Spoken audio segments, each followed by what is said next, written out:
Hello all, നമ്മളിന്ന് discuss ചെയ്യുന്നത് millers theorem എന്നുള്ള ടോപ്പിക്കാണ്. സോ അനലോഗ് സർക്യൂട്ട്സ് സബ്ജക്റ്റിൽ സെക്കൻഡ് മൊഡ്യൂളിൽ വരുന്ന 9th ടോപ്പിക്കാണ് മില്ലേഴ്സ് തിയറം എന്ന് പറയുന്നത്. അപ്പോൾ എന്താണ് മില്ലേഴ്സ് തിയറത്തിൻ്റെ റിലവൻസ് എന്നാണ് നമ്മൾ ഡീറ്റെയിൽ ആയിട്ട് പഠിക്കാൻ പോകുന്നത്. അപ്പോൾ നമ്മൾ കഴിഞ്ഞ വീഡിയോയിൽ already high frequency equivalent circuit of BJT എന്നുള്ള കോൺസെപ്റ്റ് ഡിസ്കസ് ചെയ്തിരുന്നു. എങ്ങനെയാണ് ഹൈ ഫ്രീക്വൻസിയിൽ ഒരു ബൈപോളർ ജംഗ്ഷൻ ട്രാൻസിസ്റ്ററിൻ്റെ റെസ്പോൺസ് എങ്ങനെയാണെന്ന് ഡീറ്റെയിൽ ആയിട്ട് നമ്മൾ പഠിച്ചിരുന്നു. ഇതായിരുന്നു ആക്ച്വലി നമ്മൾ പഠിച്ച സർക്യൂട്ട് അല്ലേ. ഈ ഒരു സർക്യൂട്ടിൽ നമ്മൾ ഓൾറെഡി ഓരോ കോമ്പണൻസിൻ്റെയും റോള് സെപ്പറേറ്റ് ആയിട്ട് പഠിച്ചു. അപ്പോൾ നമ്മൾ മില്ലേഴ്സ് തിയറം ബേസിക്കലി ഇതുപോലത്തെ ഒരു ഹൈ ഫ്രീക്വൻസി മോഡലിനെ സിംപ്ലിഫൈ ചെയ്യാനാണ് നമ്മൾ ബേസിക്കലി എന്ത് യൂസ് ചെയ്യുന്നത്, മില്ലേഴ്സ് തിയറം യൂസ്. അപ്പോൾ മില്ലേഴ്സ് തിയറം നമുക്ക് എപ്പോഴും യൂസ് ചെയ്യേണ്ടി വരും. ഇത് ഹൈ ഫ്രീക്വൻസി മോഡൽ വെച്ചുള്ള പ്രോബ്ലംസ് ഒക്കെ ചോദിക്കുകയാണെങ്കിൽ മില്ലേഴ്സ് തിയറം നമുക്ക് എന്ത് ചെയ്യേണ്ടി വരും, സിംപ്ലിഫൈ ചെയ്യേണ്ടി വരും. മില്ലേഴ്സ് തിയറം വെച്ചിട്ടാണ് നമുക്ക് ചെയ്യേണ്ടി വരിക. അപ്പോൾ നമുക്ക് മില്ലേഴ്സ് തിയറത്തിൻ്റെ ഡെഫിനിഷൻ നോക്കാം. In our analysis of high frequency response of common emitter amplifier, we employ a technique for replacing the bridging capacitance C mu and C pi by an equivalent input capacitance. This is very useful and effective technique is based on a general theorem is known as Miller's theorem. അപ്പോൾ നിങ്ങൾ നോക്ക്, നമ്മളിപ്പോൾ ഒരു high frequency model analyse ചെയ്യുന്ന സമയത്ത് നിങ്ങൾക്കിവിടെ രണ്ട് capacitors കാണാം അല്ലേ. ഒരു കപ്പാസിറ്റർ സി പൈയും ഒരു കപ്പാസിറ്റർ സി മ്യൂ ആണെങ്കിൽ ഈ സി പൈനും സി മ്യൂനും കൂടി നമുക്ക് മില്ലേഴ്സ് തിയറം വെച്ചിട്ടൊരു ഒറ്റ കപ്പാസിറ്ററാക്കി മാറ്റാം. അതെങ്ങനെയാണ് നമ്മൾ മാറ്റുന്നത് എന്നാണ് മില്ലേഴ്സ് തിയറത്തിലൂടെ പറയുന്നത്. അപ്പോൾ ഈ രണ്ട് കപ്പാസിറ്റർ ഉണ്ടാകുമ്പോൾ ഓട്ടോമാറ്റിക്കലി നമുക്കിതിൻ്റെ സിംപ്ലിഫിക്കേഷൻ എന്ന് പറയുന്നത് കുറച്ച് ബുദ്ധിമുട്ടായിരിക്കും. അപ്പോൾ അതുകൊണ്ട് നമ്മൾ എന്ത് ചെയ്യും, ഈ രണ്ട് കപ്പാസിറ്റേഴ്സിനെ ജോയിൻ ചെയ്ത് ഒരു ഒറ്റ കപ്പാസിറ്ററാക്കി മാറ്റും. അതിന് നമ്മൾ യൂസ് ചെയ്യുന്ന മെത്തഡോളജി എന്ന് പറയുന്നത് എന്താണ്, മില്ലേഴ്സ് തിയറം. അപ്പോൾ നമുക്ക് മില്ലേഴ്സ് തിയറം നോക്കാം. മില്ലേഴ്സ് തിയറം സ്പെസിഫിക്കലി പറയുന്ന ഒരു കോൺസെപ്റ്റ് എന്ന് പറയുന്നത് ഞാനിപ്പോൾ ആദ്യം വരച്ച് തരാം, അതിനുശേഷം ഞാനിത് ഡീറ്റെയിൽ ആയിട്ട് എക്സ്പ്ലെയിൻ ചെയ്യാം. ഞാനിപ്പോൾ ഇവിടെ ഒരു മോഡൽ വരച്ചിട്ടുണ്ട്. നിങ്ങൾ നോക്കുക, നിങ്ങൾക്ക് മനസ്സിലാവും. ബേസിക്കലി ഞാനൊരു നെറ്റ്വർക്ക് വരച്ചിട്ടുണ്ട്. ഈ നെറ്റ്വർക്കിൽ ഞാനൊരു ഇമ്പിഡൻസ് മാർക്ക് ചെയ്യുന്നുണ്ട്. ഇതൊരു റെസിസ്റ്റർ ആവാം, ഒരു കപ്പാസിറ്റർ ആവാം. അപ്പോൾ ഇൻ ബിറ്റ്വീൻ 1 and 2 നമുക്കൊരു ഇമ്പിഡൻസ് നെറ്റ്വർക്ക് ഉണ്ട് അല്ലേ. അപ്പോൾ ഇതുപോലത്തെ ഒരു കോമൺ നെറ്റ്വർക്കിനെ നമുക്ക് മില്ലേഴ്സ് തിയറം വെച്ചിട്ട് കൺവേർട്ട് ചെയ്യാം. വളരെ സിമ്പിളായിട്ട് നമുക്ക് കൺവേർട്ട് ചെയ്യാം. നിങ്ങൾ നോക്കുക, ഇതാണ് ആക്ച്വലി ഇതിൻ്റെ കൺവേർഷൻ. നമ്മൾ എന്ത് ചെയ്തു, ഈ Z എന്നുള്ള ഒരു സിംഗിൾ ഇമ്പിഡൻസിനെ നമ്മൾ എന്ത് ചെയ്തു, Z1ഉം അതുപോലെ Z2 ആയിട്ട് കൺവേർട്ട് ചെയ്തു അല്ലേ. Z1ഉം Z2 ആയിട്ട് കൺവേർട്ട് ചെയ്തു. ഈ Z1നും Z2നും സ്പെസിഫിക് ആയിട്ട് വാല്യൂ ഉണ്ട്. അപ്പോൾ നമ്മൾ നേരെ റിവേഴ്സിൽ നിങ്ങളൊന്ന് പറഞ്ഞു നോക്കിയേ. രണ്ട് ഇമ്പിഡൻസ് ഉണ്ടായിരുന്ന ഒരു നെറ്റ്വർക്കിനെ നമ്മളൊരു സിംഗിൾ ഇമ്പിഡൻസ് ആക്കി മാറ്റി. ആക്ച്വലി നമ്മളിപ്പോൾ പറഞ്ഞ ഈ ഒരു ഹൈബ്രിഡ് മോഡലിൽ ഇതേ കോൺസെപ്റ്റല്ല സംഭവിക്കുന്നത്. ഞാനിപ്പോൾ നിങ്ങളോട് ഓൾറെഡി പറഞ്ഞു, ഇതുപോലെ രണ്ട് കപ്പാസിറ്റേഴ്സ് ഉണ്ടെങ്കിൽ ഈ രണ്ട് കപ്പാസിറ്റേഴ്സിനെ എനിക്ക് മില്ലേഴ്സ് തിയറം യൂസ് ചെയ്തിട്ട് ഒരു സിംഗിൾ കപ്പാസിറ്ററാക്കി മാറ്റാം. ഇപ്പോൾ ഇമ്പിഡൻസ് എന്ന് പറയുമ്പോൾ എന്തും ആവാം, റെസിസ്റ്ററും ആവാം, കപ്പാസിറ്ററും ആവാം. അപ്പോൾ വളരെ സിമ്പിളാണ്. നമ്മൾ ഇതുപോലത്തെ ഒരു നെറ്റ്വർക്കായിട്ട് കൺവേർട്ട് ചെയ്യും. അപ്പോൾ ലെഫ്റ്റ് സൈഡിൽ കാണുന്ന നെറ്റ്വർക്കിൽ ഒരു ഒറ്റ ഇമ്പിഡൻസ് മാത്രമേ ഉള്ളൂ. ഇവിടെ നമുക്ക് രണ്ട് പാർട്ട് വരുന്നുണ്ട്, Z1ഉം Z2ഉം. അപ്പോൾ ഇങ്ങനെ നമ്മൾ കൺവേർട്ട് ചെയ്യുമ്പോൾ ഈ Z1നും Z2നും സ്പെസിഫിക് ആയിട്ട് വാല്യൂസ് കണ്ടുപിടിക്കണം അല്ലേ. ഒരു വാല്യൂ വെച്ചിട്ട് മാത്രമേ നമുക്കിതിനെ കൺവേർട്ട് ചെയ്യാൻ പറ്റൂ. അപ്പോൾ നമ്മൾ ഇങ്ങനെ ചെയ്യുമ്പോൾ Z1 നമുക്ക് കിട്ടുന്ന വാല്യൂ എന്ന് പറയുന്നത് this is nothing but ZF divided by 1 - A ആണ്. ZF എന്ന് പറഞ്ഞാൽ ഫീഡ്ബാക്ക് നെറ്റ്വർക്കിൻ്റെ ഗെയിനാണ് ZF എന്ന് പറയുന്നത് ആക്ച്വലി. അതുപോലെ Z ഔട്ട് അല്ലെങ്കിൽ Z2 എന്ന് പറയുന്നത്, ഇപ്പോൾ Z1ഉം ഇത് Z2 ആണെങ്കിൽ ZF × A divided by A - 1. അപ്പോൾ ഒന്നുമില്ല, നമ്മൾ ഇതുപോലത്തെ ഒരു നെറ്റ്വർക്കിനെ റീപ്ലേസ് ചെയ്യുമ്പോൾ ഈ ഒരു സിംഗിൾ നെറ്റ്വർക്ക് നമുക്ക് രണ്ട് നെറ്റ്വർക്കായി മാറ്റുന്ന സമയത്ത് ഈ രണ്ട് നെറ്റ്വർക്കിൻ്റെയും ബേസിക് ഇമ്പിഡൻസ് കാണാനുള്ള ഫോമുലയാണ് ഞാനിപ്പോൾ പറഞ്ഞത്. ഇൻപുട്ട് ഇമ്പിഡൻസ് അല്ലെങ്കിൽ ZI = ZF divided by 1 - A. ZF എന്ന് പറഞ്ഞാൽ നമ്മൾ ഒരു ഫീഡ്ബാക്ക് നെറ്റ്വർക്ക് യൂസ് ചെയ്യുന്നുണ്ടെങ്കിൽ അതിൻ്റെ ഗെയിനാണ്. ഞാൻ പറയാം എന്താണ്. ഓക്കെ, Z ഔട്ട് എന്ന് പറഞ്ഞാൽ ZF × A divided by A - 1 ആണ്. ഈ രണ്ട് ഫോമുല ഒന്ന് നിങ്ങൾ മൈൻഡിൽ വെക്കുക. ഇതിൻ്റെ ബേസിലാണ് നമ്മൾ മില്ലേഴ്സ് തിയറം സോൾവ് ചെയ്യുന്നത്. അപ്പോൾ മില്ലേഴ്സ് തിയറത്തിൽ നമ്മളിപ്പോൾ ജസ്റ്റ് എങ്ങനെയാണ് ഒരു സർക്യൂട്ടിനെ വേറൊരു സർക്യൂട്ടായിട്ട് കൺവേർട്ട് ചെയ്യാമെന്നേ പറഞ്ഞിട്ടുള്ളൂ. അപ്പോൾ നമുക്കിപ്പോൾ ഈ കണ്ടുപിടിച്ച രണ്ട് ഇക്വേഷൻസിൻ്റെ പ്രൂഫ് വേണം, എങ്കിൽ മാത്രമേ മില്ലേഴ്സ് തിയറം നമുക്ക് പ്രൂവ് ചെയ്യാൻ പറ്റുള്ളൂ. അല്ലെങ്കിൽ എങ്ങനെയാണ് നമുക്ക് ഈ ഒരു എക്സ്പ്രഷൻ കിട്ടിയത് എന്ന് ഡീറ്റെയിൽ ആയിട്ട് നോക്കണം അല്ലേ. എങ്ങനെയാണ് നമുക്ക് ZI കിട്ടിയത്, എങ്ങനെയാണ് നമുക്ക് Z ഔട്ട് കിട്ടിയത് എന്ന് നമുക്ക് നോക്കാം. അപ്പോൾ ഞാൻ അടുത്ത് ഡിസ്കസ് ചെയ്യുന്നത് പ്രൂഫ് ഓഫ് മില്ലേഴ്സ് തിയറം ആണ്.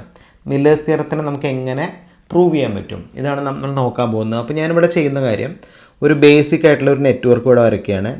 ഈ നെറ്റ്വർക്കിൻ്റെ ഇവിടെ ഞാൻ ഗെയിൻ എന്ന് മാർക്ക് ചെയ്തിട്ടുണ്ട് A. അല്ലേ? ഈ നെറ്റ്വർക്കിലേക്ക് നമ്മൾ അപ്ലൈ ചെയ്യുന്ന ഇൻപുട്ട് എന്ന് പറയുന്നത് വി ഐയും ഇതിൻ്റെ ഔട്ട്പുട്ട് എന്ന് പറയുന്നത് വി ഔട്ടും ആണെങ്കിൽ എ ബേസിക്കലി എനിക്ക് കണ്ടുപിടിക്കാം. എ എന്ന് പറയുന്നത് V out by V in ആണ്.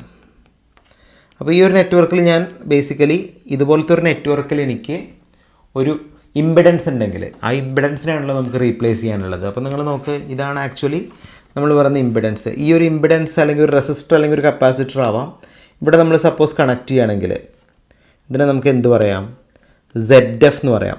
ZF ഇതാണ് നമ്മൾ നേരത്തെ പറഞ്ഞ ഇക്വേഷനിൽ നമുക്ക് വരുന്നത് അല്ലേ? ZF അല്ല ആക്ച്വലി ഇവിടെ വരുന്നത്. യെസ്. അപ്പോൾ നമ്മൾ എന്ത് ചെയ്തു? നമ്മളൊരു ബേസിക് ആയിട്ടുള്ള ഒരു നെറ്റ്വർക്ക് എടുത്തു. ആ നെറ്റ്വർക്കിൽ നമ്മൾ എന്ത് കണക്ട് ചെയ്തു? ഒരു എന്ത് നെറ്റ്വർക്കും ആയിക്കോട്ടെ, ആ നെറ്റ്വർക്കിൽ നമ്മളൊരു ഫീഡ്ബാക്ക് എലമെൻറ്റ് കണക്ട് ചെയ്തു. അതായത് അതിൻ്റെ ഔട്ട്പുട്ടിനെയും ഇൻപുട്ടിനെയും ഇൻ്റർ കണക്ട് ചെയ്യുന്ന ഒരു നെറ്റ്വർക്ക് കണക്ട് ചെയ്തു. ഇതിനെ നമുക്ക് എങ്ങനെ മാർക്ക് ചെയ്യാം? ഇതിനെ നമുക്ക് ZF എന്ന് മാർക്ക് ചെയ്യാം. ZF. ഓക്കെ, ZF ഒക്കെ നമുക്ക് കണ്ടുപിടിക്കണം. അപ്പോൾ ഈ ഒരു നെറ്റ്വർക്കിലൂടെ നമ്മൾ അപ്ലൈ ചെയ്യുന്ന വോൾട്ടേജ് എന്ന് പറയുന്നത് വി ഐ ആണ്. നമുക്ക് കിട്ടുന്ന ഔട്ട്പുട്ട് എന്ന് പറയുന്നത് വി ഔട്ടാണ്. ഇതിലൂടെ ഒഴുകുന്ന കറൻറ്റ് നമ്മൾ പറയുകയാണെങ്കിൽ ഇതിലൂടെ ഒഴുകുന്ന കറൻറ്റിന് നമുക്ക് ബേസിക്കലി ഇൻപുട്ട് കറൻറ്റിനെ ഐ എന്നും അതുപോലെ ഔട്ട്പുട്ട് കറൻറ്റിനെ ഡയറക്ഷൻ നമുക്കിപ്പോൾ മാർക്ക് ചെയ്യേണ്ട, ഔട്ട്പുട്ട് കറൻറ്റിനെ നമുക്ക് എന്തും പറയാം? ഐ ഔട്ട് എന്നും പറയാം. അപ്പോൾ ഇതുപോലത്തെ ഒരു നെറ്റ്വർക്കാണ് ഞാൻ കൺസിഡർ ചെയ്യുന്നതെങ്കിൽ ഈ ഒരു നെറ്റ്വർക്കിൻ്റെ ബേസിലാണ് ഞാൻ മില്ലേഴ്സ് തിയറം പ്രൂവ് ചെയ്യുന്നത് അല്ലേ? അപ്പോൾ ഇതൊരു 2 പോർട്ട് നെറ്റ്വർക്ക് എങ്ങനെ വേണമെങ്കിലും ആവാം കേട്ടോ. ഞാനിപ്പോൾ ഇവിടെ വി ഐ എന്നുള്ളത് ഒറ്റ പോയിൻ്റായിട്ട് കാണിച്ചു ജസ്റ്റ് ബേസിക്കലി. അപ്പോൾ ഈ ഒരു സർക്യൂട്ടിനെ നമുക്ക് ബേസിക്കലി മില്ലേഴ്സ് തിയറം വെച്ചിട്ട് പ്രൂവ് ചെയ്യണം. ഇതാണ് ഞാൻ ചെയ്യാൻ പോകുന്നത്. അപ്പോൾ നമുക്കിവിടെ ആദ്യം കണ്ടുപിടിക്കാനുള്ളത് ഒന്ന് ZA കണ്ടുപിടിക്കണം, ഒന്ന് Z ഔട്ട് കണ്ടുപിടിക്കണം അല്ലേ? അപ്പോൾ ZAയും Z ഔട്ടും എന്തായിരിക്കും നമുക്ക് പറയാൻ പറ്റുമോ? നമ്മളിപ്പോൾ സപ്പോസ് ZA ആണ് കാണുന്നതെങ്കിൽ ZA equal to VI divided by II ആയിരിക്കും. അതായത് റെസിസ്റ്റൻസ് ആണല്ലോ Z എന്ന് പറയുന്നത്, അല്ലെങ്കിൽ ഇമ്പിഡൻസ് ആണല്ലോ, വോൾട്ടേജ് ബൈ കറണ്ട് ആയിരിക്കും. അപ്പോൾ ഇൻപുട്ട് ഇമ്പിഡൻസ് ആയതുകൊണ്ട് input voltage by input current ആയിരിക്കും ZI.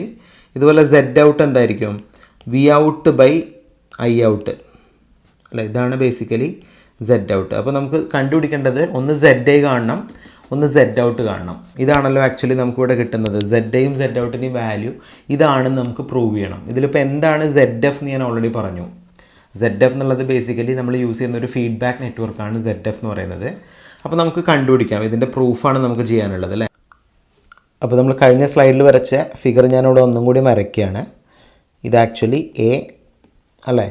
ഇത് ബേസിക്കലി നമ്മൾ അപ്ലൈ ചെയ്യുന്ന VI, ഇത് നമുക്ക് കിട്ടുന്ന വി ഔട്ട്, ഇത് നമ്മൾ യൂസ് ചെയ്യുന്ന ഫീഡ്ബാക്ക് നെറ്റ്വർക്ക് ZF അല്ലേ? അതുപോലെ നമ്മൾ അപ്ലൈ ചെയ്യുന്ന ഇൻപുട്ട് വോൾട്ടേജ് എന്ന് പറയുന്ന ഐയും നമുക്ക് കിട്ടുന്ന ഔട്ട്പുട്ട് വോൾട്ടേജ് ഐ ഔട്ടുമാണ്. അപ്പോൾ ഇതിൻ്റെ ബേസിൽ ഞാൻ ഇതിൻ്റെ എക്സ്പ്രഷൻ പറയുകയാണെങ്കിൽ എക്സ്പ്രഷൻ നമുക്ക് ബേസിക്കലി പറയാം ഇൻപുട്ട് കറൻറ്റ് കണ്ടുപിടിക്കാം. What is input current here? Input current എന്ന് പറഞ്ഞാൽ ബേസിക്കലി നമുക്ക് ഇൻപുട്ട് കറൻറ്റ് ഏതൊക്കെ പാരാമീറ്റേഴ്സിനെ ഡിപ്പെൻഡ് ചെയ്യുന്നത് നിങ്ങൾ നോക്കുക. അപ്പോൾ ഇൻപുട്ട് കറൻറ്റ് എന്ന് പറയുന്നത് നമ്മൾ കാൽക്കുലേറ്റ് ചെയ്യുകയാണെങ്കിൽ ബേസിക്കലി അതൊരൊറ്റ പോയിൻറ്റിനെ മാത്രം ഡിപ്പെൻഡ് ചെയ്തിട്ടല്ല ഇൻപുട്ട് കറൻറ്റ് ഇരിക്കുന്നത് അല്ലേ? അപ്പോൾ ഇൻപുട്ട് കറൻറ്റ് നമ്മൾ കാൽക്കുലേറ്റ് ചെയ്യുമ്പോൾ വോൾട്ടേജ് ബൈ റെസിസ്റ്റൻസ് എന്നുള്ള രീതിയിലാണ് നമ്മൾ കറൻറ്റ് കണ്ടുപിടിക്കുക അല്ലേ? ഓംസ് ലോ പ്രകാരം I ഈക്വൽ ടു V/R. അപ്പോൾ ഇവിടുത്തെ ടോട്ടൽ വോൾട്ടേജ് എന്ന് പറയുമ്പോൾ നമ്മൾ കാണുമ്പോൾ ഈ 2 പോയിൻറ്റിൻ്റെ ബേസിലാണ് നമ്മൾ വോൾട്ടേജ് കണ്ടുപിടിക്കുന്നത്. So basically the voltage will be, അപ്പോൾ നിങ്ങൾ ഈ കറൻറ്റിൻ്റെ ഡയറക്ഷൻ നോക്കുകയാണെങ്കിൽ വോൾട്ടേജ് നമുക്ക് എഴുതാം. Voltage is nothing but VI minus V out divided by ZF. അപ്പോൾ ആക്ച്വലി ഒരു പൊട്ടൻഷ്യൽ ഡിഫറൻസ് ആണ് ആക്ച്വലി ഇവിടെ വരിക അല്ലേ? അപ്പോൾ എന്താണ് ഇവിടുത്തെ പൊട്ടൻഷ്യൽ ഡിഫറൻസ് എന്ന് പറയുന്നത്? 2 പോയിൻറ്റ് തമ്മിലുള്ള പൊട്ടൻഷ്യൽ ഡിഫറൻസ് എന്ന് പറയുന്നത് VI മൈനസ് വി ഔട്ടാണ്, ഹോൾ ഡിവൈഡഡ് ബൈ ZF. അപ്പോൾ ഓംസ് ലോ തന്നെയാണ് ആക്ച്വലി അപ്ലൈ ചെയ്ത് വോൾട്ടേജ് ബൈ റെസിസ്റ്റൻസ് തന്നെയാണ് നമ്മൾ കണ്ടുപിടിച്ചത്. അപ്പോൾ ഓൾറെഡി നമുക്കറിയാം, വി നോ ദാറ്റ്. അപ്പോൾ ഇതാണ് ബേസിക്കലി ഇതിനെ നമുക്കൊരു ഇക്വേഷൻ നമ്പർ 1 ആയിട്ട് സബ്സ്റ്റിറ്റ്യൂട്ട് ചെയ്യാം. This is basically equation number 1. ഇനി നമുക്ക് കണ്ടുപിടിക്കുന്നത്, അപ്പോൾ കറൻറ്റ് ഞാനിപ്പോൾ ഇവിടെ കണ്ടുപിടിക്കുന്ന പാരാമീറ്റേഴ്സ് നിങ്ങൾ ശ്രദ്ധിക്കണം. ZAയും Z ഔട്ടും കാണാനാണ് ഞാൻ ആദ്യം II കണ്ടുപിടിച്ചത്. അപ്പോൾ ഓൾറെഡി നമുക്കറിയാം what is V out here. അപ്പോൾ ഇതുപോലത്തെ ഒരു നെറ്റ്വർക്ക് ആയിരുന്നു അല്ലേ? ഇതുപോലത്തെ ഒരു നെറ്റ്വർക്കാണ് നമുക്കുള്ളത്. A ആണെങ്കിൽ ഇവിടെ വി ഔട്ട് എന്ന് പറഞ്ഞാൽ ബേസിക്കലി വി ഔട്ട് എന്നുള്ള ഏത് പാരാമീറ്ററിനെ ഡിപ്പെൻഡ് ചെയ്യും? വി ഔട്ട് എന്ന് പറഞ്ഞാൽ അല്ലെങ്കിൽ വി ഔട്ട് ബൈ വി എന്ന് പറഞ്ഞാൽ ആക്ച്വലി എന്താ? ഗെയിനാണ് നമുക്കറിയാം അല്ലേ. അല്ലെങ്കിൽ നമുക്കിവിടെ വി ഔട്ട് കാണുകയാണെങ്കിൽ ബേസിക്കലി എന്ത് വരും, എ ഇൻറ്റു വി ഐ. അപ്പോൾ ഓൾറെഡി നമുക്കറിയാം ജനറൽ ഫോർമുല വെച്ചിട്ട് നമ്മളിപ്പോൾ ഇവിടുത്തെ വോൾട്ടേജ് ഔട്ട്പുട്ട് കണ്ടുപിടിക്കുകയാണെങ്കിൽ നമുക്ക് വോൾട്ടേജ് ഔട്ട്പുട്ട് ഓൾറെഡി അറിയാം, എ ഇൻറ്റു വോൾട്ടേജ് ഇൻപുട്ട്. അപ്പോൾ ഞാൻ ഇതിനെ ബേസിക്കലി ഇതിനെ നമുക്ക് ഇക്വേഷൻ നമ്പർ 2 ആയിട്ട് മാർക്ക് ചെയ്യാം. അപ്പോൾ ഞാൻ ഇക്വേഷൻ നമ്പർ 1 മാർക്ക് ചെയ്തു അല്ലേ, ബേസിക് ആയിട്ടുള്ള കറൻറ്റ്.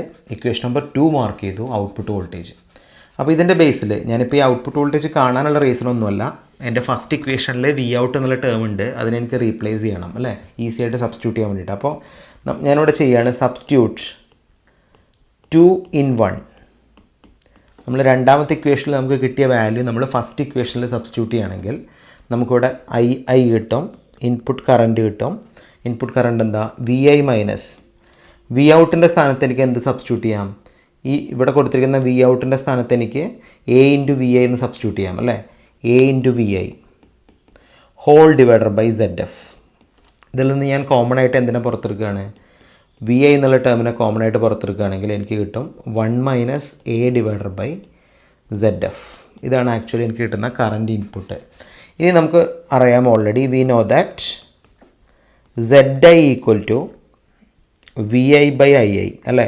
അപ്പോൾ ഓൾറെഡി നമുക്ക് ഐ ഐ കിട്ടിയില്ലേ, അപ്പോൾ സെഡ് ഐ കണ്ടുപിടിച്ചൂടെ, നമുക്ക് എന്ത് കിട്ടും, V I divided by V I into 1 minus A whole divider by Z F എന്ന് കിട്ടും അല്ല. അല്ലെങ്കിൽ നമ്മളിതിനെ എഴുതുകയാണെങ്കിൽ കറക്റ്റായിട്ട് എഴുതുകയാണെങ്കിൽ ഇതിന് നമുക്ക് എങ്ങനെ എഴുതാം, Z F divider by 1 minus A എന്ന് കിട്ടും. അപ്പോൾ നമ്മളിവിടെ സെഡ് ഐ കണ്ടുപിടിച്ചു. What is the value of Z I here, Z I is nothing but Z F divider by 1 minus A. This is equation number 3. അപ്പോൾ ഇതാണല്ലോ actually നമുക്കിവിടെ already നമ്മൾ പറഞ്ഞത്, Z I equal to Z F divider by 1 minus A. ആ ഒരു term നമുക്ക് കിട്ടിയല്ലോ. അപ്പോൾ നമ്മളിത് പ്രൂവ് ചെയ്തു അല്ലേ. ഇനി നമുക്ക് കണ്ടുപിടിക്കാനുള്ളത് എന്താണ്, സെഡ് ഔട്ട് കണ്ടുപിടിക്കണം. സെഡ് ഔട്ട് കാണണമെങ്കിൽ എനിക്കറിയാം Z out equal to V out by I out അല്ലേ. ഇതാണല്ലോ സെഡ് ഔട്ട്. അപ്പോൾ സെഡ് ഔട്ട് കാണാൻ നമുക്ക് ഇതേ ഫിഗർ ഒന്നും കൂടി കൺസിഡർ ചെയ്യാം. Let us put this as A. ഇതിന് നമ്മൾ യൂസ് ചെയ്യുന്ന ഫീഡ്ബാക്ക് നെറ്റ്വർക്ക് എന്ന് പറയുന്നത് സെഡ് എഫ് ആണ് അല്ലേ. വി ഐ ഇൻപുട്ടാണ്, വി ഔട്ട് ഔട്ട്പുട്ടാണ്, കറൻറ്റ് ഇൻപുട്ടാണ് ഐ ഐ, കറൻറ്റ് ഔട്ട്പുട്ടാണ് ഐ ഔട്ട്. ഇവിടെ നമുക്ക് ഈ ഫിഗറിൽ നിന്ന് നമുക്ക് ബേസിക്കലി കറൻറ്റ് ഔട്ട്പുട്ട് കണ്ടുപിടിച്ചൂടെ. What is current output, i out. Same way നമ്മൾ നേരത്തെ യൂസ് ചെയ്ത സെയിം ലോജിക്ക് യൂസ് ചെയ്യുക അല്ലേ. ഐ ഔട്ട് എന്ന് പറഞ്ഞാൽ ബേസിക്കലി വോൾട്ടേജ് ബൈ റെസിസ്റ്റൻസ് തന്നെയാണ്. വോൾട്ടേജ് എന്ന് പറഞ്ഞാൽ പൊട്ടൻഷ്യൽ ഡിഫറൻസ് ആണ് കിട്ടുക. അപ്പോൾ ഐ ഔട്ട് എന്നുള്ളത് ഈ ഒരു എൻഡിലായതുകൊണ്ട് നമുക്ക് ഇവിടുത്തെ മൊത്തം പൊട്ടൻഷ്യൽ ഡിഫറൻസ് മാർക്ക് ചെയ്യാം, V out minus V in. നമ്മൾ ഐ ഇൻ കണ്ടപ്പോൾ എന്താ ചെയ്തത്, ഇതിൻ്റെ ഡയറക്ഷൻ ഇങ്ങോട്ടായിരുന്നു ഐ ഇൻ കണ്ടപ്പോൾ. അതായത് ഐ ഇൻ കണ്ട സമയത്ത് നമ്മൾ വി ഐ മൈനസ് വി ഔട്ടാണ് പറഞ്ഞു. ഇവിടെ ഐ ഔട്ട് കാണുന്നതുകൊണ്ട് v out minus V in ആണ് വരിക, whole divider by Z f. Ohm's law തന്നെയാണ് ആക്ച്വലി അപ്ലൈ ചെയ്തത് അല്ലേ. അപ്പോൾ ഓൾറെഡി നമുക്കറിയാം. അപ്പോൾ ഇതാണ് നമ്മളെ നെറ്റ്വർക്ക് എങ്കിൽ ഇത് എയും ഇത് വി ഐയും ഇത് വി ഔട്ടും ആണെങ്കിൽ നമുക്ക് ഓൾറെഡി അറിയാം A equal to V out by V in. അല്ലെങ്കിൽ ഓൾറെഡി നമുക്കറിയാം what is V I here. V I എന്ന് പറഞ്ഞാൽ ബേസിക്കലി നമുക്കറിയാം വി ഔട്ട് ബൈ എ ആണ്. ഇതൊക്കെ ഓൾറെഡി നമുക്ക് അറിയാവുന്ന കാര്യങ്ങളാണ്. ഇതിൽ നമുക്ക് ആക്ച്വലി ഇപ്പോൾ ഇതിന് ഇക്വേഷൻ നമ്പർ 4 എന്ന് മാർക്ക് ചെയ്യാം. So we know that V I equal to V out by A. അപ്പോൾ എനിക്കിതിൽ സബ്സ്റ്റിറ്റ്യൂട്ട് ചെയ്യാം. സബ്സ്റ്റിറ്റ്യൂട്ട് 5 in 4 നമ്മൾ സബ്സ്റ്റിറ്റ്യൂട്ട് ചെയ്യുകയാണെങ്കിൽ നമുക്കിവിടെ കിട്ടും I out equal to V out minus V out by A whole divider by Z F എന്ന് കിട്ടും. അല്ലെങ്കിൽ നമ്മൾ ചെയ്യുകയാണെങ്കിൽ നമുക്കിവിടെ കിട്ടും actually I out equal to V out minus V out by A whole divider by Z F എന്ന് കിട്ടും. അതേ ഇക്വേഷൻ ഞാൻ ഇങ്ങോട്ട് എഴുതുകയാണ് ചെയ്തത്. ഇതിൽ നിന്ന് എനിക്ക് എന്ത് ചെയ്യാം, ഐ ഔട്ട് കണ്ടുപിടിക്കുമ്പോൾ വി ഔട്ടിനെ കോമൺ ആയിട്ട് പുറത്തെടുക്കാം. വി ഔട്ടിനെ കോമൺ ആയിട്ട് പുറത്തെടുക്കുകയാണെങ്കിൽ എന്താ വരിക, ആക്ച്വലി വി ഔട്ട് എന്നുള്ള ടേമിനെ കോമൺ ആയിട്ട് ഞാൻ പുറത്തെടുക്കുകയാണെങ്കിൽ എനിക്ക് കിട്ടും 1 മൈനസ് 1 ബൈ എ എന്ന് കിട്ടും, whole divider by Z F അല്ലേ. അപ്പോൾ ഇതുവരെ എനിക്ക് കിട്ടി, ഐ ഔട്ട് എനിക്ക് കിട്ടി. Let us put this as equation number 4. നിങ്ങൾക്ക് മനസ്സിലായി എന്ന് വിചാരിക്കുന്നു.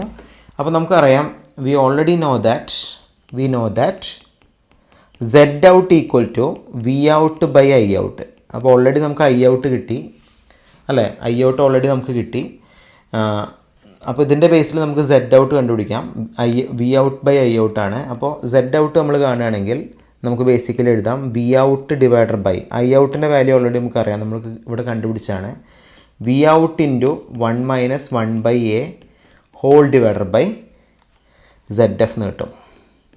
അങ്ങനെ കിട്ടൂല എനിക്ക്. അപ്പോൾ ആക്ച്വലി നമുക്ക് എങ്ങനെ എഴുതാം? Z out equal to v ഔട്ടും ക്യാൻസലായി പോകും. ബാക്കി വരുന്നത് എന്താ? Z F divider by 1 minus 1 by a. അങ്ങനെയാണല്ലോ വരുന്നത്. അല്ലെങ്കിൽ നമുക്ക് എങ്ങനെ എഴുതാം ഇതിനെ? സെഡ് എഫ് ഡിവൈഡർ ബൈ ഈ 1 മൈനസ് 1 ബൈ എനെ നമുക്ക് എങ്ങനെ എഴുതാം? A minus 1 divider by A എന്ന് എഴുതാം. അതായത് 1 into A 1 into 1 whole divider by A. അപ്പോൾ നമ്മൾ അറേഞ്ച് ചെയ്ത് എഴുതുകയാണെങ്കിൽ നമുക്ക് സെഡ് ഔട്ട് കിട്ടും. Z out equal to Z F divider by Z F, A മേലേക്ക് വരും, Z F into A divider by A minus 1 എന്ന് കിട്ടും. വളരെ സിമ്പിളായിട്ടുള്ള ഫോമുലയാണ്. അപ്പോൾ നമുക്കിവിടെ കിട്ടി അല്ലേ? ആക്ച്വലി നമുക്കിവിടെ ഫോമുല കിട്ടി. Let us this put it as equation number 5. Sorry 5 അല്ല 6 അല്ലേ? അപ്പോൾ നമുക്കിവിടെ കിട്ടി. ആക്ച്വലി എന്താ നമുക്ക് കിട്ടിയത്? നമുക്കിവിടെ കിട്ടിയിരിക്കുന്ന ടേം സെഡ് ഐയും കിട്ടി, സെഡ് ഔട്ടും കിട്ടി അല്ലേ? അപ്പോൾ നിങ്ങളൊന്ന് ശ്രദ്ധിക്കണേ കറക്റ്റായിട്ട്. നമ്മൾ ആദ്യം ബേസിക്കലി ഈ ഒരു ഫോമുലയിൽ നിന്ന് ആദ്യം സെഡ് കണ്ടുപിടിച്ചു, Z F divider by 1 minus A. അതുപോലെ സെഡ് ഔട്ട് കണ്ടുപിടിച്ചു, Z F into A divider by A minus 1. ഇതാണ് ആക്ച്വലി നിങ്ങൾക്ക് ഇവിടെ പ്രൂവ് ചെയ്യാനുണ്ടായിരുന്നത്. എല്ലാവരും നോക്കണേ, നമ്മൾ ഓൾറെഡി പറഞ്ഞത് ഇതാണ് ആക്ച്വലി. അപ്പോൾ നമ്മൾ ഇതിൻ്റെ പ്രൂഫും പഠിച്ചു, ഇതിൻ്റെ പ്രൂഫും പഠിച്ചു. വളരെ ഇമ്പോർട്ടൻ്റ് ആണ്. ഡിറൈവ് ചെയ്യാൻ ചോദിക്കാം കേട്ടോ. മില്ലേഴ്സ് തിയറത്തിൻ്റെ പ്രൂഫ് ചോദിക്കുകയാണെങ്കിൽ നിങ്ങൾ ഇതാണ് എക്സ്പ്ലെയിൻ ചെയ്യേണ്ടത്. അപ്പോൾ ഇതാണ് ബേസിക്കലി ഞാൻ വരയ്ക്കുന്ന ആംപ്ലിഫയർ നെറ്റ്വർക്ക് എങ്കിൽ ഇതിൻ്റെ ഇൻപുട്ട് പാർട്ടിനെ എനിക്ക് സെഡ് ഐ എന്ന് മാർക്ക് ചെയ്യാം. ഔട്ട്പുട്ട് പാർട്ടിനെ എനിക്ക് എന്ത് മാർക്ക് ചെയ്യാം? സെഡ് ഔട്ട് എന്ന് മാർക്ക് ചെയ്യാം. രണ്ടിൻ്റെ വാല്യൂ പറയാൻ പറ്റുമോ? What is Z I? Z I ഓൾറെഡി നമ്മൾ പറഞ്ഞു. Z I is equal to Z F divider by 1 minus A. Same way നമുക്ക് സെഡ് ഔട്ട് കണ്ടുപിടിക്കാം. Z F into A divider by A minus 1. അപ്പോൾ ഇങ്ങനെ നമുക്ക് മില്ലേഴ്സ് തിയറം വെച്ചിട്ട് എന്ത് ചെയ്യാം? കണ്ടുപിടിക്കാം. അപ്പോൾ നമ്മളിപ്പോൾ പറയുന്നത് ബേസിക്കലി ഒരു റെസിസ്റ്റൻസ് ആണെങ്കിൽ നമുക്ക് ഇതുപോലെ റീപ്ലേസ് ചെയ്യാം. 2 റെസിസ്റ്റേഴ്സ് ഉണ്ടെങ്കിൽ അതിന് ഒറ്റ റെസിസ്റ്ററാക്കി മാറ്റാം മില്ലേഴ്സ് തിയറം യൂസ് ചെയ്തിട്ട്. അല്ലെങ്കിൽ നമുക്കൊരു സിംഗിൾ റെസിസ്റ്ററിനെ മില്ലേഴ്സ് തിയറം യൂസ് ചെയ്തിട്ട് സ്പ്ലിറ്റ് ചെയ്തിട്ട് 2 റെസിസ്റ്റേഴ്സാക്കി മാറ്റാം. നിങ്ങൾക്ക് മനസ്സിലായെന്ന് വിചാരിക്കുന്നു. ഇതാണ് നമുക്ക് മില്ലേഴ്സ് തിയറത്തെ കുറിച്ച് പറയാനുള്ളത്. ഇനി നമ്മൾ മില്ലേഴ്സ് തിയറത്തിൽ ഒരു ഡിഫറെൻറ്റ് കണ്ടീഷനാണ് പഠിക്കുന്നത്. സപ്പോസ് നമ്മൾ എടുക്കുന്ന കോൺസെപ്റ്റ്, നമ്മൾ പഠിക്കുന്ന കോൺസെപ്റ്റിൽ നമ്മൾ യൂസ് ചെയ്യുന്ന ഫീഡ്ബാക്ക് കോമ്പണൻ്റ് ഒരു കപ്പാസിറ്റർ ആണെങ്കിൽ എങ്ങനെ അത് വർക്ക് ചെയ്യും? എന്താണ് ഫീഡ്ബാക്ക് കോമ്പണൻ്റ്? കപ്പാസിറ്റർ എന്ന് പറഞ്ഞാൽ നമ്മളിപ്പോൾ ജനറലായിട്ടുള്ള ഇമ്പിഡൻസ് ആണ് പറഞ്ഞത്, അത് റെസിസ്റ്റൻസ് ആയിട്ട് എടുക്കാം. നമ്മൾ എടുക്കുന്ന ഈ ഫീഡ്ബാക്ക് കോമ്പണൻ്റ് കപ്പാസിറ്റർ ആണെങ്കിൽ എന്ന് പറയുമ്പോൾ നമുക്ക് എങ്ങനെ വരയ്ക്കാം?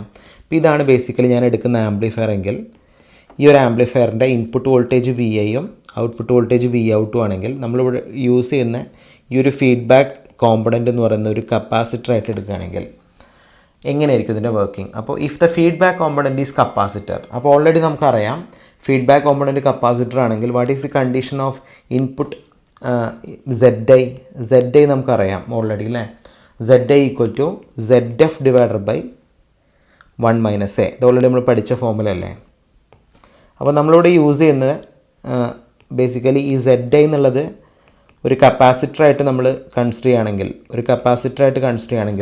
നമുക്ക് ഓൾറെഡി റെസിസ്റ്റൻസിൻ്റെ ഫോമുല എഴുതുന്ന പോലെ കപ്പാസിറ്റൻസിൻ്റെ ഫോമുല എഴുതാം. നമ്മൾ ഓൾറെഡി ഫസ്റ്റ് മൊഡ്യൂളിൽ പഠിച്ചിട്ടുണ്ട്. ഈ സെഡ് ഐ എന്നുള്ള കപ്പാസിറ്റർ ആണെങ്കിൽ നമുക്കിതിനെ പകരം എന്തെഴുതാം? 1/j omega into C I എന്ന് എഴുതാം. ഈസ് ഈക്വൽ ടു സെഡ് എഫിന് എങ്ങനെ എഴുതാം? 1/j omega into C F എന്ന് എഴുതാം. ഇമാജിനറി ടേം ആയിട്ട് അല്ലേ? ഹോൾ ഡിവൈഡർ ബൈ 1 മൈനസ് എന്ന് എഴുതാം. നിങ്ങൾക്ക് മനസ്സിലായി കാണുമെന്ന് വിചാരിക്കുന്നു. അപ്പോൾ നമുക്ക് എങ്ങനെ എഴുതാം? ഈ ജെ ഒമേഗയും ക്യാൻസൽ ആവും. അപ്പോൾ നമുക്കിവിടെ കിട്ടും 1/ci is equal to 1/cf into 1 minus എന്ന് എഴുതിക്കൂടെ? ഈ ജെ ഒമേഗയും ബാക്കി മേലെ വരുന്ന സി എഫ് ആണ്, അത് താഴേക്ക് വരും ആക്ച്വലി. അപ്പോൾ 1/cf/1 മൈനസ് എന്ന് വരും. അപ്പോൾ നമ്മളിത് അറേഞ്ച് ചെയ്ത് എഴുതുകയാണെങ്കിൽ നമുക്കിങ്ങനെ കിട്ടും 1/ci equal to 1/cf into 1 minus A അല്ലേ? അപ്പോൾ നമുക്കിതൊന്ന് സി ഐ കണ്ടുപിടിക്കാം. C I is nothing but എന്ത് വരും? cf into 1 minus A. Very very very important formula. അപ്പോൾ നമ്മൾ യൂസ് ചെയ്യുന്നത് ഒരു ഫീഡ്ബാക്ക് നെറ്റ്വർക്ക് ഒരു കപ്പാസിറ്റർ ആണെങ്കിൽ നമുക്ക് ബേസിക്കലി എന്ത് ചെയ്യാം? നമ്മളെ ഒരു സിംഗിൾ കപ്പാസിറ്റർ നമുക്ക് 2 കപ്പാസിറ്ററായിട്ട് സ്പ്ലിറ്റ് ചെയ്യാം. അതിൽ നമ്മൾ യൂസ് ചെയ്യുന്ന ഇൻപുട്ട് കപ്പാസിറ്ററിൻ്റെ വാല്യൂ എന്താണ്? CF × 1 - ആണ്. സെയിം വേ നമുക്ക് കണ്ടുപിടിക്കാം അടുത്ത കണ്ടീഷൻ. അടുത്ത പോസിബിൾ കണ്ടീഷൻ നമുക്ക് ഓൾറെഡി അറിയാം, നമുക്കറിയാവുന്ന ഫോർമുലയാണ്. What is Z out? Z out എന്ന് പറഞ്ഞാൽ നമുക്കറിയാം ZF × A/A-1. ഇതാണല്ലോ Z ഔട്ട്. ഇതിൻ്റെ ബേസിൽ എനിക്ക് കണ്ടുപിടിക്കാം അല്ലേ. അപ്പോൾ എനിക്ക് ഈ Z ഔട്ടിന് പകരം എന്ത് സബ്സ്റ്റിറ്റ്യൂട്ട് ചെയ്യാം? 1/jω × C ഔട്ട് എന്ന് സബ്സ്റ്റിറ്റ്യൂട്ട് ചെയ്യാം. ZFന് പകരം 1/jω × CF എന്ന് സബ്സ്റ്റിറ്റ്യൂട്ട് ചെയ്യാം. A/A-1 എന്ന് വരും അല്ലേ. അപ്പോൾ നമുക്കിവിടെ കിട്ടി 1/jω 1/jω ക്യാൻസലായി കളഞ്ഞാൽ ബാക്കി വരുന്ന എന്താ? 1/Cout is equal to 1/CF × A/A-1 എന്ന് കിട്ടും. ഓക്കെ, അപ്പോൾ നമ്മളിവിടെ കൺസിഡർ ചെയ്യുന്നത് let us assume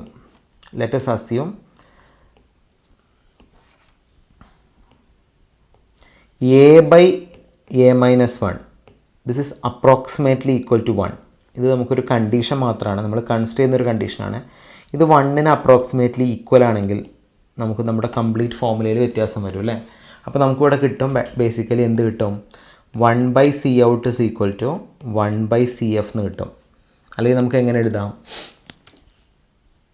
Cout is approximately equal to CF എന്ന് എഴുതാം. അല്ലെങ്കിൽ നമ്മൾ നേരത്തെ ഫോർമുല വെച്ചിട്ടുണ്ടെങ്കിൽ നമുക്ക് Cout, ഇപ്പോൾ ഈ ഒരു ഫോർമുല വെച്ച് Cout എഴുതുകയാണെങ്കിൽ Cout is actually equal to എന്താ വരിക? CF × A-1/A. A-1/A എന്നുള്ളത് അപ്രോക്സിമേറ്റ്ലി 1 ആകുമ്പോഴാണ് നമുക്ക് ഈ ചേഞ്ചസ് വരിക. അപ്പോൾ ഇതാണ് ബേസിക്കലി Coutനെ അപ്പോൾ നമുക്ക് അപ്രോക്സിമേറ്റ്ലി എന്തായിട്ട് റീപ്ലേസ് ചെയ്യാം? CF ആയിട്ട് റീപ്ലേസ് ചെയ്യാം. അപ്പോൾ എന്താണ് ഇതിൻ്റെ മീനിങ്? നമ്മൾ യൂസ് ചെയ്യുന്ന ഒരു കപ്പാസിറ്റർ ആണെങ്കിൽ അല്ലേ, റെസിസ്റ്റൻസ് എന്ന് പറയുന്നൊരു കപ്പാസിറ്റർ ആണെങ്കിൽ നമുക്ക് ഇതുപോലെയാണ് കിട്ടുന്നത്. അപ്പോൾ എന്താണ് അതിൻ്റെ മീനിങ്? ഇപ്പോൾ നമ്മൾ കൺസിഡർ ചെയ്യുന്ന ഒരു നെറ്റ്വർക്ക് ഇതാണ് നമ്മളിപ്പോൾ കൺസിഡർ ചെയ്യുന്ന ഒരു നെറ്റ്വർക്ക് എങ്കിൽ ഇത് A ആണെങ്കിൽ ഇവിടെ നമ്മൾ യൂസ് ചെയ്യുന്ന ഫീഡ്ബാക്ക് കോമ്പണൻ്റ് ഒരു കപ്പാസിറ്റർ ആണെങ്കിൽ അല്ല CF എന്നുള്ള കപ്പാസിറ്റർ ആണെങ്കിൽ ഇതിനെ നമുക്ക് എങ്ങനെയായിട്ട് റീപ്ലേസ് ചെയ്യാം? ഇതിനെ നമുക്ക് ബേസിക്കലി എങ്ങനെ റീപ്ലേസ് ചെയ്യാം? നമ്മൾ നേരത്തെ പറഞ്ഞ പോലത്തെ ഒരു കണ്ടീഷനായിട്ട് റീപ്ലേസ് ചെയ്തുകൂടെ? യെസ്. എങ്ങനെ റീപ്ലേസ് ചെയ്യാം? നമുക്കിതിനെ ഇതുപോലെ റീപ്ലേസ് ചെയ്യാം അല്ലേ. ഇവിടെ ഒരു കപ്പാസിറ്ററായിട്ടും ഇവിടെ ഒരു കപ്പാസിറ്ററായിട്ടും റീപ്ലേസ് ചെയ്യാം. അപ്പോൾ എന്താണ് ഈ ഒരു C1ൻ്റെ വാല്യൂ, ഈ ഒരു CIൻ്റെ വാല്യൂ ഓൾറെഡി നമുക്കറിയാം. എന്താ CIൻ്റെ വാല്യൂ വരിക? CI is nothing but CF × 1 - A. CI എന്ന് പറയുന്നത് എന്താ? CF × 1 - A ആണ്. സെയിം വേ നമുക്ക് Cout കണ്ടുപിടിച്ചൂടെ? What is Cout? നമ്മൾ നേരത്തെ സ്ലൈഡിൽ എഴുതി Cout is approximately equal to CF. അപ്പോൾ വളരെ ക്ലിയർ ആണ്. നമുക്ക് ഈ ഒരു കാൽക്കുലേഷൻസ് ബേസിക്കലി മില്ലേഴ്സ് തിയറത്തിൽ യൂസ് ചെയ്യാം. ഈ ഒരു കാൽക്കുലേഷൻ നമുക്ക് മില്ലേഴ്സ് തിയറത്തിൽ യൂസ് ചെയ്യാന്ന് പറയുമ്പോൾ ഒരു ബേസിക് ആയിട്ടുള്ള ഇമ്പിഡൻസ് ആണ് നമ്മൾ യൂസ് ചെയ്യുന്നതെങ്കിൽ നമ്മൾ നേരത്തെ പറഞ്ഞ ഫോർമുല വഴി ചെയ്യും. ഈ ഇമ്പിഡൻസിന് വരെ നമ്മൾ ഇമ്പിഡൻസ് ആയിട്ട് യൂസ് ചെയ്യുന്ന എലമെൻറ്റ് ഒരു കപ്പാസിറ്റർ ആണെങ്കിൽ C1 എന്നുള്ള കപ്പാസിറ്ററും C2 എന്നുള്ള കപ്പാസിറ്ററും എങ്ങനെയാണ് എഴുതുന്നതെന്ന് ഞാനിപ്പോൾ പറഞ്ഞു. അപ്പോൾ ഇതാണ് ആക്ച്വലി നമുക്ക് മില്ലേഴ്സ് തിയറത്തിൽ പറയാനുള്ളത്. അപ്പോൾ ഏതൊരു ഹൈ ഫ്രീക്വൻസി അനാലിസിസ് നമ്മൾ പഠിക്കുകയാണെങ്കിലും ഈ മില്ലേഴ്സ് തിയറത്തിൽ ഇത്രയും കാര്യങ്ങൾ നിങ്ങൾ അറിയണം. അപ്പോൾ ഒന്നുമില്ല, ഓൾറെഡി നമുക്ക് ഇതിൻ്റെ ഫോർമുല നമ്മൾ ഫസ്റ്റ് എഴുതി ഈ ഫോർമുല എങ്ങനെ കിട്ടിയെന്നാണ് നമ്മൾ പ്രൂവ് ചെയ്തത്. അപ്പോൾ നിങ്ങൾക്ക് ക്ലിയർ ആണെന്ന് വിചാരിക്കുന്നു മില്ലേഴ്സ് തിയറം. ഓക്കെ, മില്ലേഴ്സ് തിയറത്തിൻ്റെ ഡീറ്റെയിൽ ആയിട്ടുള്ള അനാലിസിസ് തന്നെ നമ്മളിപ്പോൾ പറഞ്ഞു. മില്ലർ എഫക്റ്റ് അല്ലെങ്കിൽ മില്ലേഴ്സ് തിയറം നമ്മൾ ഡിസ്കസ് ചെയ്തു. ഇനി നമുക്ക് സിലബസിൽ വരുന്നത് ഒറ്റ ടോപ്പിക്കാണ്. നമുക്ക് 2-3 വീഡിയോസ് വേണ്ടി വരും. Analysis of high frequency response of common emitter amplifier, അതിൻ്റെ വോൾട്ടേജ് ഗെയിനും ഫ്രീക്വൻസി റെസ്പോൺസും കണ്ടുപിടിക്കാൻ. ഇത്രയും കൂടി ഉള്ളൂ ഈ മൊഡ്യൂളിൽ വരുന്ന ടോപ്പിക്ക്. ഇതോടെ നമ്മളെ മൊഡ്യൂൾ കംപ്ലീറ്റ് ആവും. ഓക്കെ, നിങ്ങൾക്ക് ഇതിൻ്റെ കോൺസെപ്റ്റ് പിടികിട്ടിയെന്ന് വിചാരിക്കുന്നു. മില്ലേഴ്സ് തിയറം വളരെ ഇമ്പോർട്ടൻ്റ് ആയിട്ടുള്ള തിയറാണ്. എക്സാമിന് ചോദിക്കാൻ ചാൻസ് ഉള്ള ക്വസ്റ്റ്യൻ ആണ്. ഓക്കെ.